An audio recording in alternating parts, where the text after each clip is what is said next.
And welcome back. Welcome back to Open Your Eyes on this lovely Wednesday morning. And we're about to venture off now into our first segment for the morning. And the topic is simply end-of-year checkups and emerging health threats. And in to tell us more about it, we've got Dr. Fernando Cuellar, who is an internist at the Belize Medical Associates. Sir, good morning. Good morning, guys. And welcome. Good morning.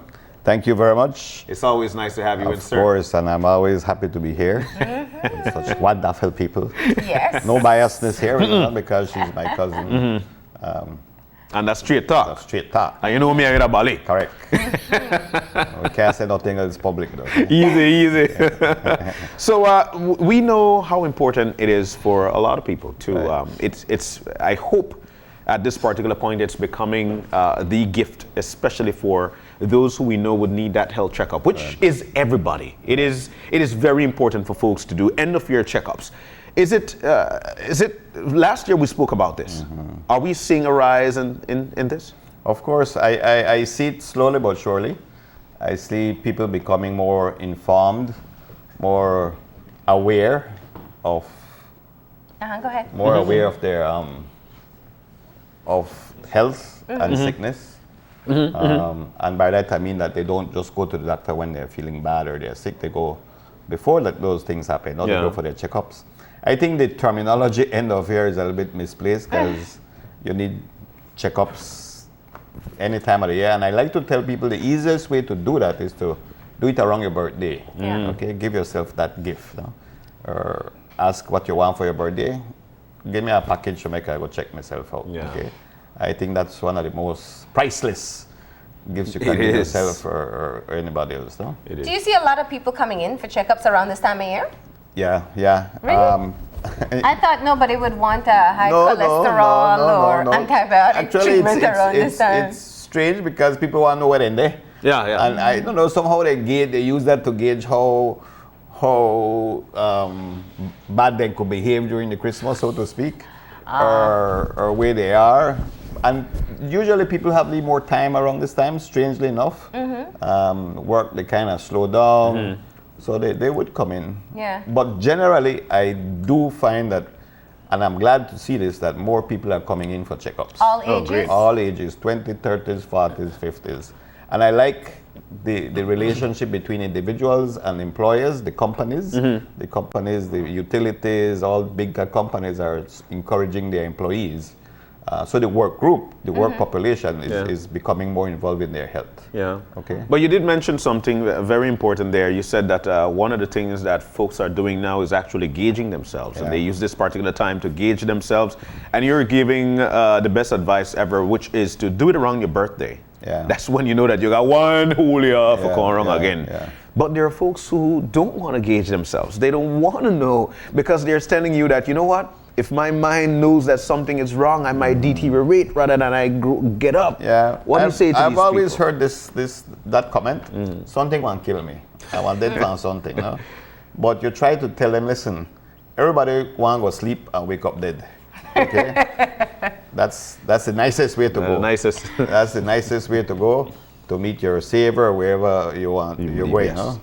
But that unfortunately, very rarely happens. It doesn't work like that. No, it works. Unfortunately, that you go through a period of sickness, and suffering, and more than you suffering, your family suffers. Yes. Okay. So I think it's misplaced. It's definitely a wrong concept to say that kind of thing. No, because you have one stroke, you have one heart attack, then kind of thing, and it really puts a burden on the family. Puts a burden on the family. It's as hard to see family suffering as the person suffering themselves, the wife, the kids, not only emotionally, financially, everything. Wow. And from the checkups that you have been doing, what seems to be the trend? Are people healthier? Are people still coming in with the NCDs? It's hard to give you like real raw data, but the trend that you would notice that it's being more aware. People are more aware of their blood pressure, of their diabetes, of their sugar levels, of their cholesterol levels. Those are the three main things that people are aware that they have to ask about. Okay, how my pressure stand that? Make us see the sugar results before they see them blood count. They want to know their sugar levels and how my cholesterol. Okay, So those are, I'm really happy about that I can see people are asking more about these things. Huh? And these three things, which are perhaps a big issue for us and other parts of the world as well. You're talking about the high cholesterol and triglycerides, you're talking about diabetes, you're talking about hypertension. There are many different factors. One, it's whether you exercise or eat well, but also if you have it in your family. Exactly. So you may be as healthy as possible and still show up with diabetes. Yeah.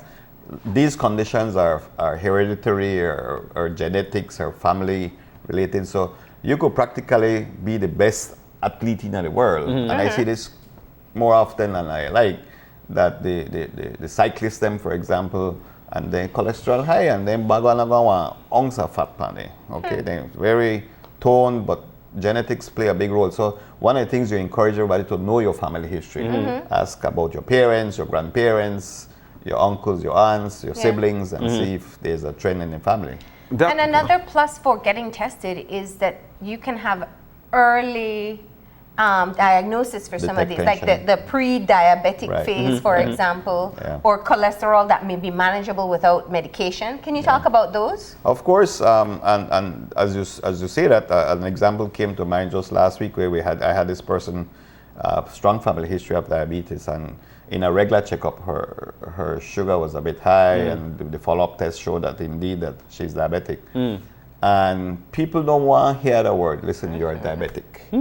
Okay, like, oh man, I can see it in her face, like, it's almost telling them they have terminal illness, no?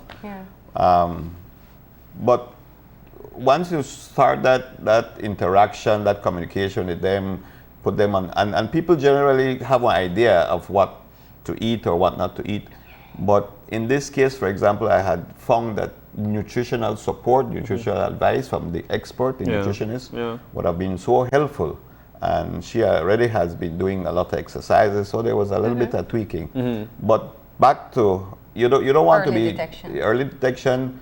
And we, at least I like to consider myself not as a pill pusher. I don't want to push pills for nobody, and try to do it the natural way, okay? Unless you do have to come to a point at times and say, you know what, this isn't enough, we need to use medication.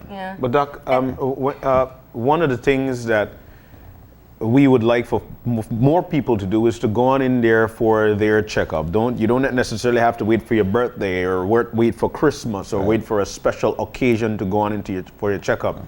The Christmas season is here, but there are a lot of people who are not able to. They would like to. They basically want to feel something before they go in, and so it drives me for you to tell us when you feel like you've got high cholesterol or these things are creeping up on you. What are the symptoms? At what point do I say, you know what, this might just be cholesterol? Generally, people know their body and when things change. And things change at times very subtly, not like, I don't know, big changes like one day you wake up and you feel this bad. You see changes, fatigue, tiredness, headaches, dizziness. Those are the general things that people start feeling, and they start to realize it. But again, they say, I don't want to hear the news yet. Make I go after the holidays, for example. Okay? That little tingling in the fingers and the feet and the headaches. Very, very minor things that, I work too hard in a year there, and the programs I have to spend that money because give me the budget again next year. They try to justify their feelings, and the easiest way to justify that not talk about sickness, no. Let me talk about being overworked. But there's also a danger. Let's say somebody right now is probably going into the office because that's the kind of hours they're pulling, and have symptoms of high cholesterol, high triglycerides, and they've not been in for a checkup. We're entering into not just a stressful period, but you're talking about overindulgence all over. They always say for a diet. You're going to eat excessively in general, carbs and starch and fat. You're going to have a lot of sweets. You're going to have a lot of alcohol, and probably less sleep. And so I'm sure around Christmas time, you'll probably see emergency cases with people with sky high we see an increase in heart attacks and strokes around this time for sure. Okay. And I usually tell, and I think it's a balance thing. I mean, you tell people, taste the ham. I'm not going to eat ham 3 times a day, no? Like those of us try to do I just that. had my face. You could taste the black cake, no? All in portions. Yeah. Taste them. Taste them. Just remember how it tastes. No? Yeah, yeah. Okay. And I mean, alcohol will come more for sure. Everybody have Christmas parties and that kind of thing, but take it with moderation. Yeah. No? But then again, And it's not just alcohol that like makes you inebriated. Alcohol is a lot of sugar. Right, exactly. So it could contribute adversely to diabetes. yeah. So. And you know, folks are not even aware of it because Becca faced the fact. Alcohol does not taste like there's a lot of sugar, you know. This the sweet, I need for water it down. It's not there. Even if you have a beer or like whiskey. But folks should know that there are a lot of sugar in these products. Now, around this time of the year. For example, the alcoholics, the one where they take them bad man every day and 2 bad man, they no need to eat. Pretty much you find that they don't eat because they get in calories from the alcohol. Wow. Okay. Wow. That's how much. That's how much. Then go through with 1 meal at a day, but then 2 bad man. 1 bad man about $3, $3.50. And $5. No, I haven't bought it. Yeah, you got some people who are wrong, yeah. you go live panel eat $10 a day and no eat nothing. No, But nothing too long. Enough, of course. But Important. to your point, not that yes. alcohol does provide calories. One of the things, and I could remember back in the day again, it was very important to us. I'm sorry to say it like this, but important that Christmas Eve, when we wake up, we're not going to sleep back again until Christmas night, going on Boxing Day morning. It had, you know, it became a tradition for us growing up. Now it brings me to talk about resting. How important it is for resting. You're out there, you're drinking a lot of alcohol, and everybody portrayed to be the person who's actually the last standing member. And tomorrow, we're going to have the conversation about, boy, I stayed up the longest. Man, I stayed up from this time to that time. And it sounds like a good conversation, but we don't know what we're doing to ourselves. Of course, we're hurting ourselves. And that's a foolish approach, no? Honestly, to see who the last man standing and who the up the latest and that kind of thing. Well, take advantage of the holidays and rest. I mean, you know, have to usually around 3 or 4 day resting period. It is. Okay. This year I sung, I was just made talk about it before camera, like 2 days. Like in week or yes. midweek. No? Midweek So thing, yes. They're not a long thing, but take advantage as much as you can. No? Yeah. Okay. What are some of the other things that you know about this time of year that you really, I mean, if it's health related, that we could pay attention to, be aware of? I wouldn't necessarily say it's this time of the year, but people are becoming more aware of other things, no? Yeah. Okay, cancer, for example. Cancer, that's a big word. That can come in and check because I just want to make sure I don't got no cancer. Yeah. And at times they have these expectations that I could do them 1 blood test and could clear them. Well, of I all was the going to tests. ask. I mean, But you can't. There's no 1 blood test or 1 test that could rule out any cancers. But there are cancer markers.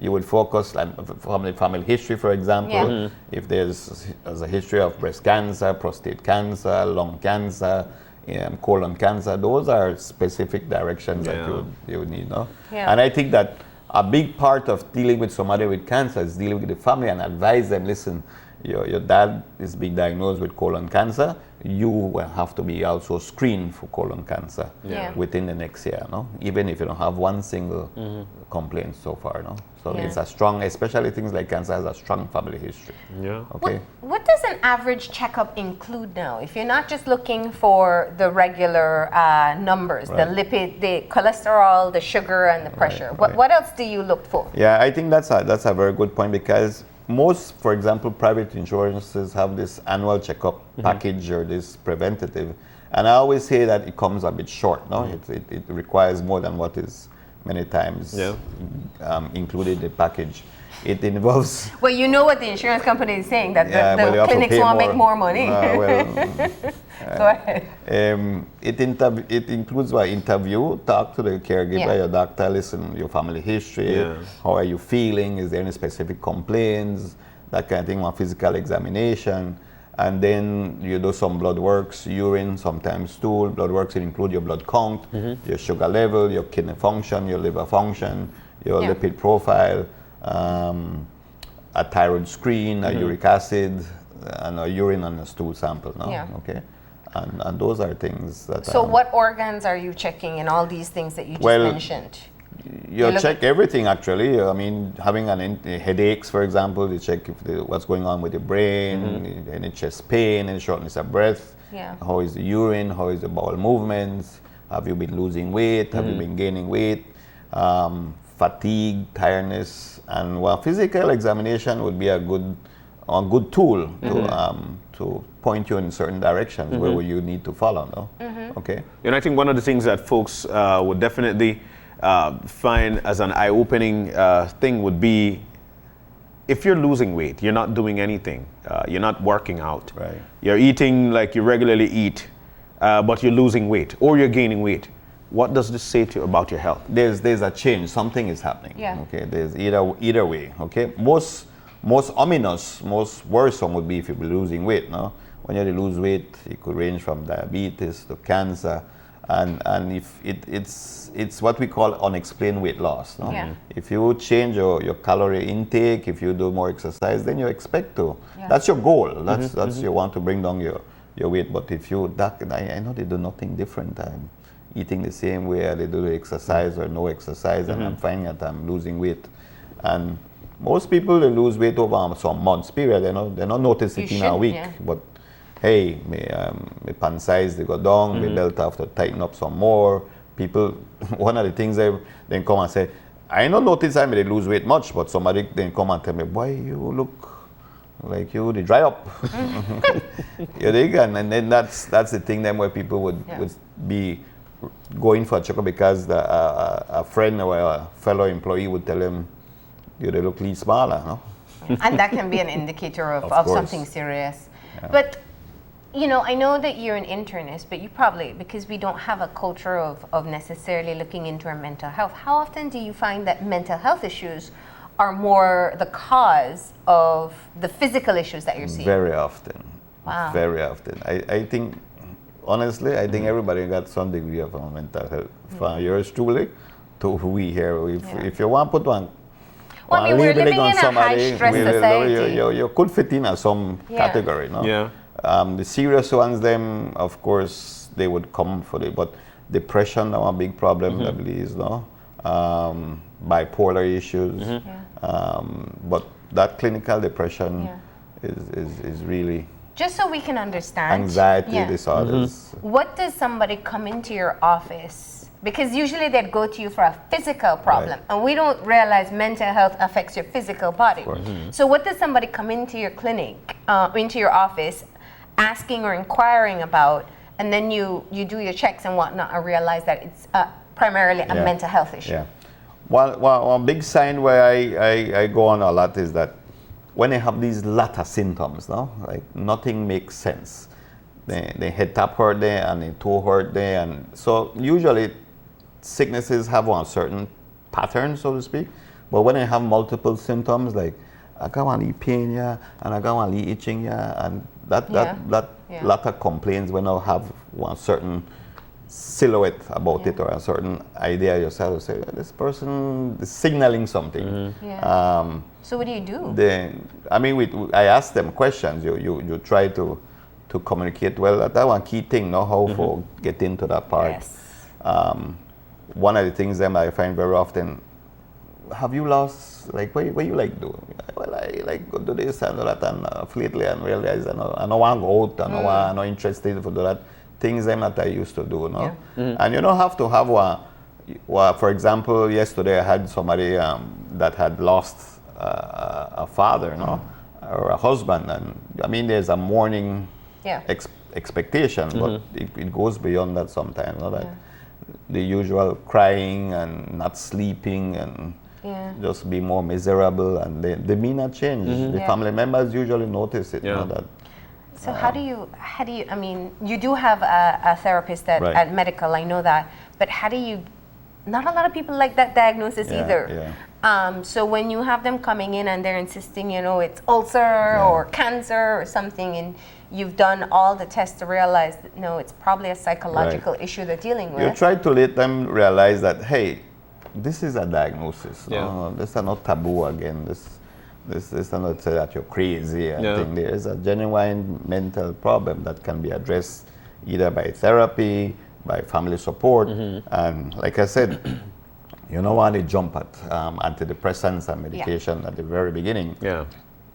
But you try to support them. And I find that people, when they're told, like, it makes it a little bit easier for them. Like, the doctor tell me that I might be suffering from beta depression. So I know something wrong. I don't really want to diagnose myself or afraid for mention that word. But once that comes out, you see the difference. What about nowadays the conversation of saving for health care? Are we seeing this? So we have families going in right now or nowadays and saying, you know what, doc, we took heed of that advice, and we actually started to save so we could come on in at a regular basis. Are we seeing this, and how important it is to have that conversation? We're seeing definitely a trend towards it, thankfully.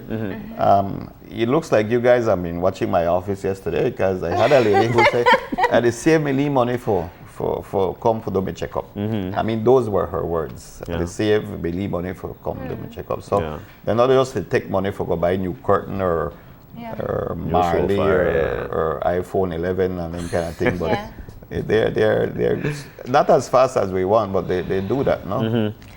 And there's always the saying that doing the checkups, it's a preventative measure, and it's far cheaper than treating anything else. Yeah, for sure. Yeah. For sure. This beginning of this week, again, I had a gentleman with chronic renal failure with a kidney disease, polycystic kidneys, and I turned around and I asked the son, no, have you been screened? And like, not really. I said, you need to be screened for this, because this is a hereditary problem. This boy look big and chunky and buff and thing, but you never know, no? Yeah. So basically, if someone has something in your family, to get a diagnosis of cancer, diabetes, hypertension, or issues like that, they should just, if that happens to my mom, I should go and get checked as well. Definitely. That's a good rule of thumb. That's good though. Yeah. Okay. I want to touch on one more issue before we move any further, because I know it's not directly a health issue, but it has great impact on our health care. And that's what we typically see around this time of year, and we've seen a lot of so far for this year. You know what it's going to be? Yes. Crashes, because we've been told not to call them accidents. They're not accidents. Crashes. Who have told you not to? Well, because somebody was here telling us not to call it. That was our transport chief transport officer. And kudos to him, and that should be, because they're not accidents. And I keep saying this: these are events. Okay. Crashes or some week, but one event.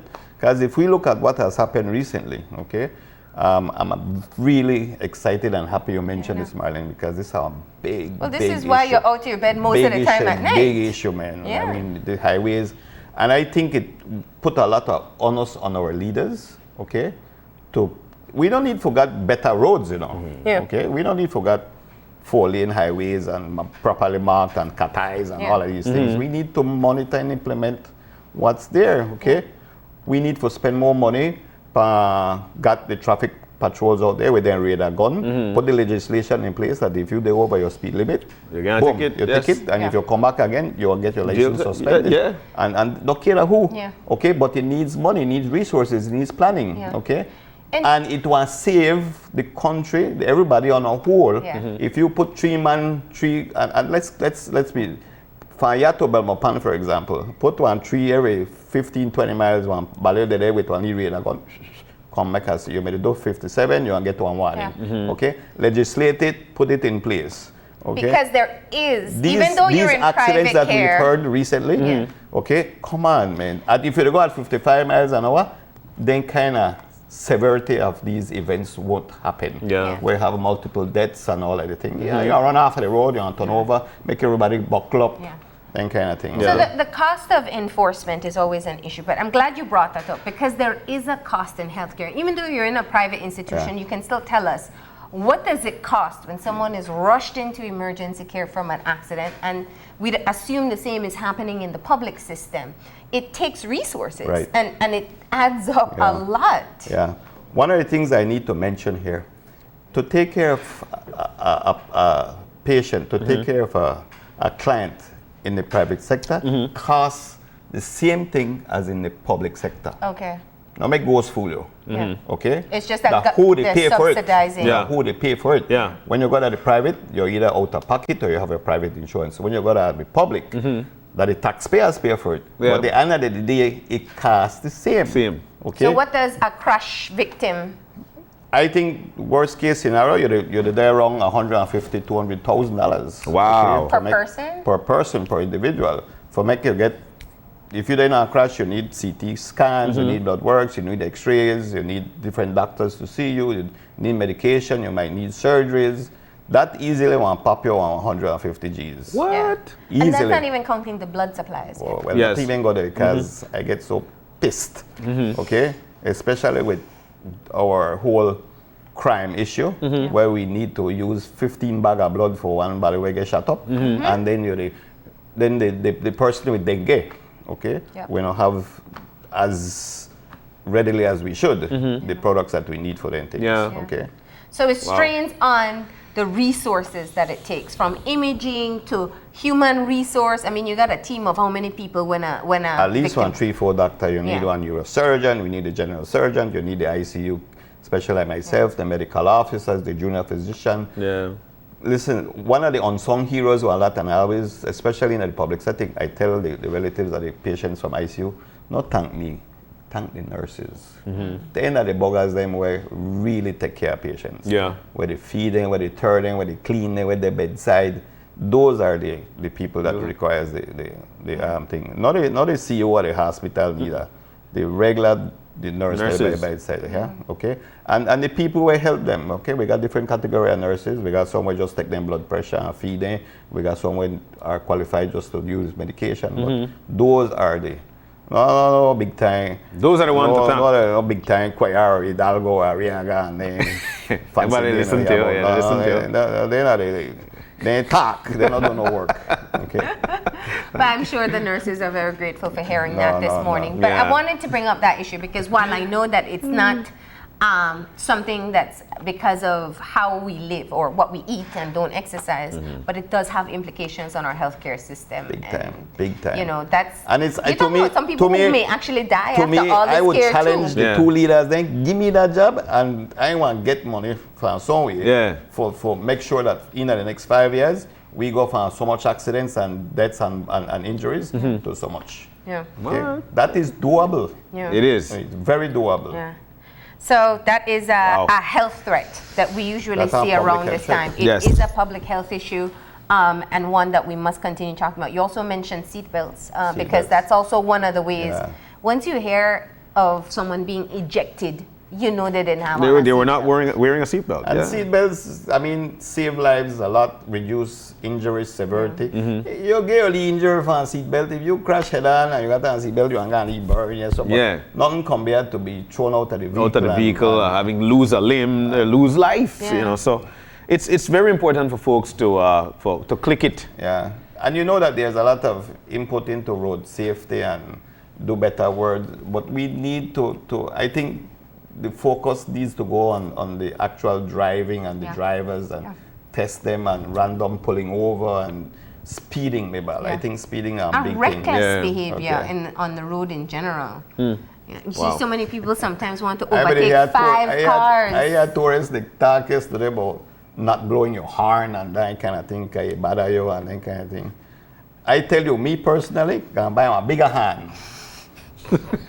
Because I think I suffer from road rage. Okay? I have self-diagnosed myself for road rage. And the kind of infractions you see, the use of the cross, what do you call it? Oh my gosh. The speed bump. No, they're right here. No, the crosswalk. The crosswalk. Pedestrians, they walk in the roundabout. They walk all over the place and they look up. Then got on their headphones and then move on through and take that time. I've discussed this issue even with the schools around here because the students do it a lot. They need to stop. They need to teach them. Teach them how to use it. Because they're not drivers, so they don't know that if you hook around a roundabout, you really can't see if somebody's in the middle walking. Yeah, that's true. That's true. I don't know. I mean, this might sound naive, but please got more respect for each other, man. if you go an urgency, then you get one siren for your vehicle and turn it into ambulance or a police thing, and then you got a right for the cut boat. I'm hearing decades of frustration in dealing with crash victims coming out right now. Yeah. But it's understandable because this is a preventable injury and preventable death. Yeah, it is. It is. And we really have to keep on talking about it more. But going back to the health checks. The average cost of a checkup, if someone doesn't have insurance, what's the minimum they can get I would for say an aim for affordable $300. $300. $300 Belize get you one decent checkup. All right. That will include the doctor's visit and the blood works and stuff. Yeah. You definitely could get you a nice sleep package. Yeah. For $300. So 300, and rough estimate. Rough to, okay, all right. And it is important for folks to know that with that $300, man, you could have saved $100,000. $20 a week. You're right. $20 a month. Sorry. $20 a month. All right. $5 a week. Yeah. You put aside $5 a week and you get a decent checkup. Yeah. So you start from your birthday, and next birthday you're good. You're good. All right. So what's one thing you want to tell people? What's your Christmas gift to people about taking care of their health? That last point that you brought up is very important. No, it's very, very important. Those motor vehicle events and things that I think that we need to pay more attention to that. No, okay. Yeah. And although we are here to say end of year, it's annual checkups every year, at least one time a year. Yeah. And to me, why I say birthday, because that's the easiest time to remember, no? Yeah. Birthday, give yourself one gift, make ask somebody else to make the office, if they want to give you one, something, then okay, good. Let me just get one more point in. You said that around Christmas you see a lot of heart attacks and strokes.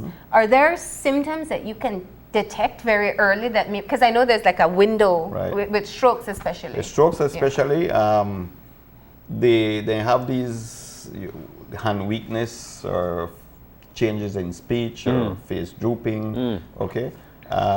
Dizziness, like severe dizziness or severe headaches, those are little warning signs that, hey, get to the hospital as soon as you can, no? Wow. Chest pain, shortness of breath. We ain't calling chest pain again, we call it chest discomfort. Okay. So you may have to feel a pain. If you feel uncomfortable with your chest, how you breathe, get it checked. Yeah. Get it checked. Wow. All right, Doc. Well, thank you for coming in and giving us this reminder. Once again, we may not want to think about spending Christmas in the hospital, so the best thing to do is to get checked before that. Right. Yeah. All right, we're going to go ahead and take a break. When we come back, we'll be talking to a PAMO. So stay tuned.